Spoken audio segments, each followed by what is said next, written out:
Now, Communications and Digital Technologies Minister Solly Malatsi has announced that the SABC will receive over 700 million rand and the South African Post Office a 1.8 billion rand over the Medium-Term Expenditure Framework.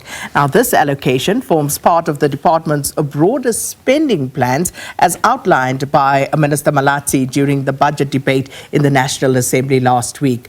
Minister Malatsi says that his department will seek an out-of-court settlement in the analogue switch-off court case. SABC and others took the matter to court in order to halt the analogue switch-off earlier this year. But to discuss these matters further, we're joined virtually now by the Communications and Digital Technologies Minister, Solly Malatsi. Minister, thanks for your time. Welcome to Morning Live. Good morning to you and all the viewers of Morning Live. So much to do and so much money needed, but where is it to come from? Minister, let's just start with some clarity.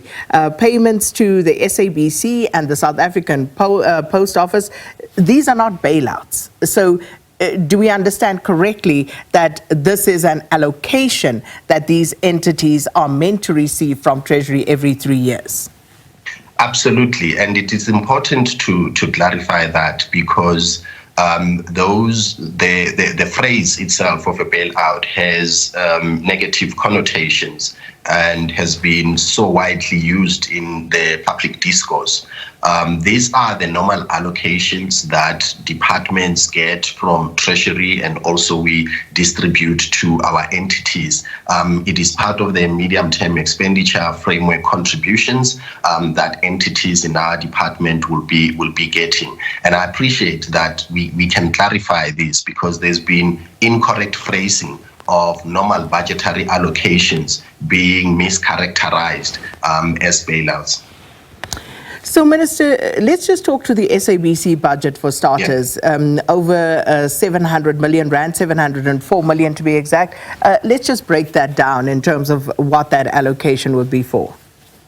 Yes, so that allocation will also include 43 million for content production. 197 million of that will go towards Channel Africa. And a significant portion of that, which is 464 million, would go towards the fulfillment of the public mandate, which, to be quite honest, is one of the major responsibilities of the public broadcaster, but severely underfunded due to the fiscal pressures that the state faces, but also because, as time has evolved, the public mandate has grown, but it has not grown in proportion to the allocations that go into the SABC. And it is one of the contributory factors to the state of the SABC's finances because we are in a very competitive space.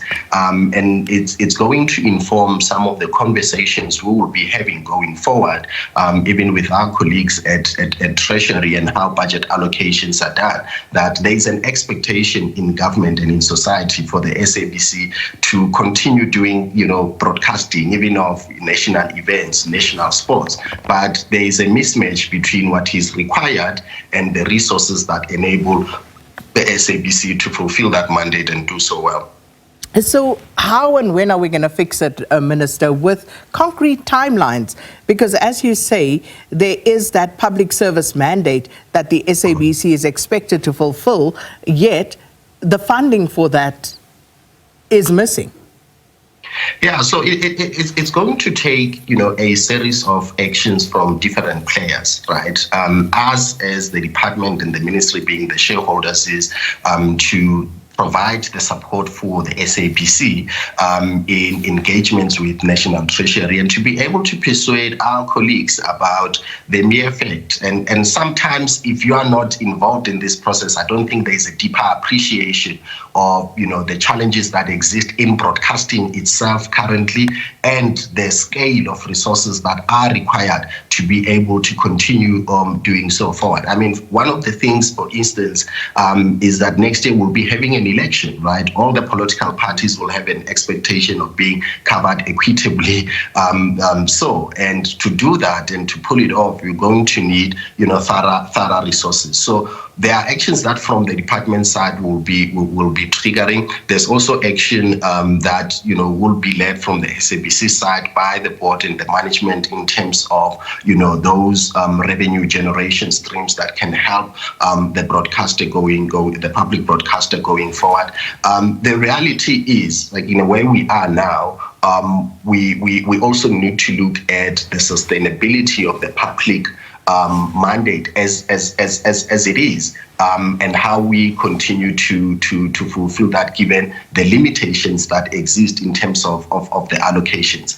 And some of these things unfortunately require that money must be injected, but some of these equally require that there is an appreciation that if we really want the public broadcaster to be able to fulfill its purpose of universal access, also broadcasting the public mandate, then we also have to put our money where our mouth is. So, Minister, and of course, that is welcomed. But as you rightly point out, and your department's own research would have informed that view that you hold, and we live that every day here at the SABC. How urgent is this, though? Because you would know how dire this SABC's financial situation is. No, it's a matter of priority. As early as last evening, I met with the SABC board, and the discussion was informed by a series of exchanges we have had about how we can work together to look at strengthening the SABC's financial sustainability. And emerging out of those meetings, out of that engagement, is a series of actions that we're going to be taking collectively, including a joint task team that's going to be looking at how we can execute some immediate steps that can guarantee us resources in the meantime, but also work towards the immediacy of the next 2 financial years going forward. It's going to require that there is agency. It's going to also require that, for the much more long-term solutions, that there is patience. But the key thing is it's going to require working together for all the key stakeholders that are involved in this. We are where we are because also of a contribution of some historical structural challenges, but we are now here, from the board, the management, and myself as the minister. We are in this turf now, and collectively we have responsibilities to safeguard the future of the public broadcaster and make sure that we can protect its sustainability. And Minister, the SABC bill does propose a household levy as a replacement for the TV license system, because that, of course, is collapsing. It is cumbersome. It is expensive to maintain that regime. When will that be implemented? And what sort of protections will there be to ensure that poor and rural households are not unfairly burdened when that happens? Yeah, so what we have done as the department, we have published a request for proposals for the funding model for the SABC. And that request for proposals seeks to bring to us solutions about how to best deal with the issue of the TV license regime, because the current state of play is that it isn't effective in fulfilling its role, particularly on the collection. Of course, in the past, various forms have been suggested on the table about whether a household levy would be the best instrument to do that. And we're going to be, as we assess what emerges out of this request for proposals for the funding model, to determine what is the most fair, what is the most practical, and what is the most appropriate in terms of injecting the resources that the SABC need. I think the other important thing is for the rest of South Africa and this is our responsibility, perhaps through awareness and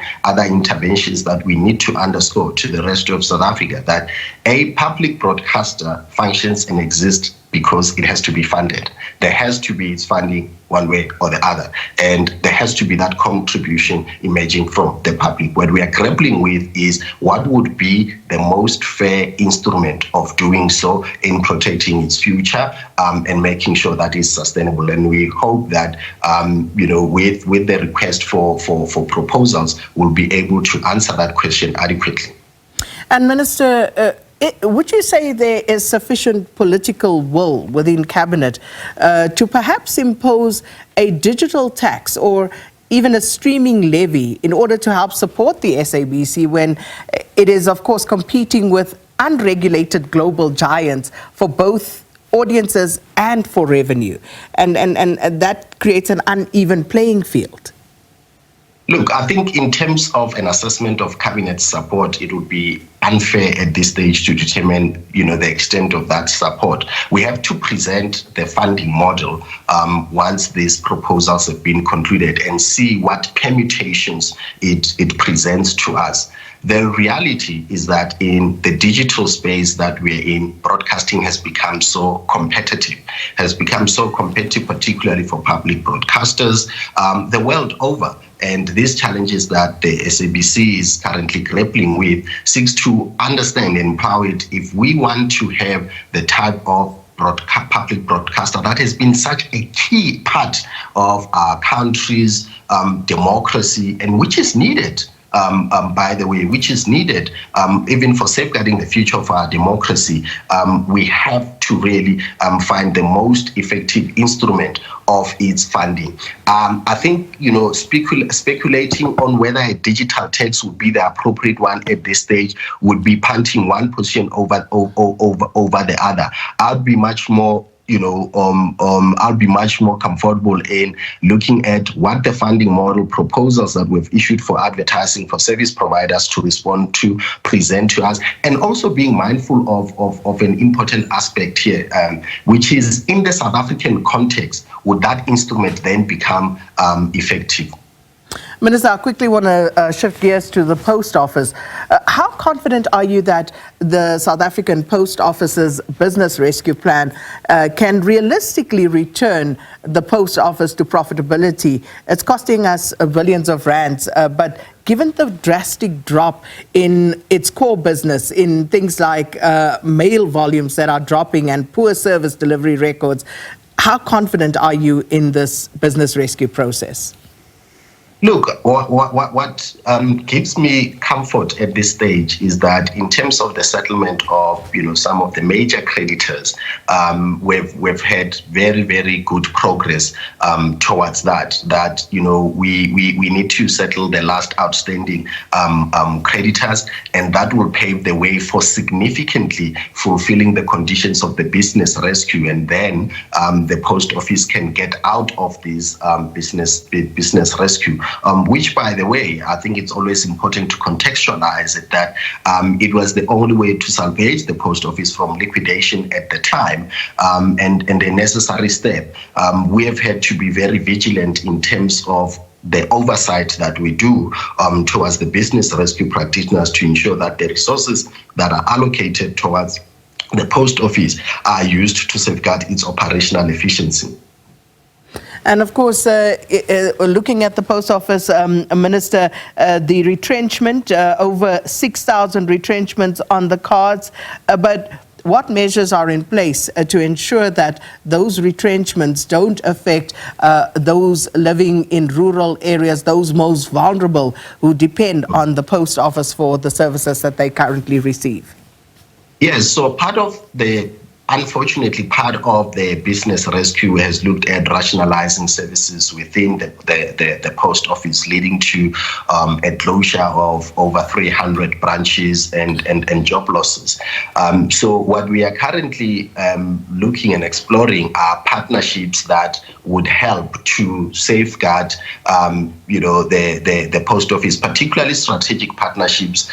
You've mentioned the issue around how overall the lack of sustained investment in its digital infrastructure, for instance, means that the post office has been left behind. And as it has been left behind, the market has become much more innovative and competitive. I think for us at this stage, the priority is we need to get out of business rescue as soon as possible, ensure that there is an established management structure that will then be able to take over the running of the post office. And to that effect, the process, we've kicked off the process of appointing the board for the post office and to safeguard the jobs. I think we would never be in a position of comfort whenever there are job losses and branch closures, because we know that those affect mostly poor South Africans in the outskirts of the country, where in the post office remains for a large part the only source or entry point for basic services, particularly for social grant beneficiaries and other government services. Minister, so much to talk about, not enough time, not enough money, but we'll leave it there for today. Thank you so much for your time. Solly Malatsi, the Communications and Digital Technologies Minister, speaking to us about the department's budget vote in Parliament.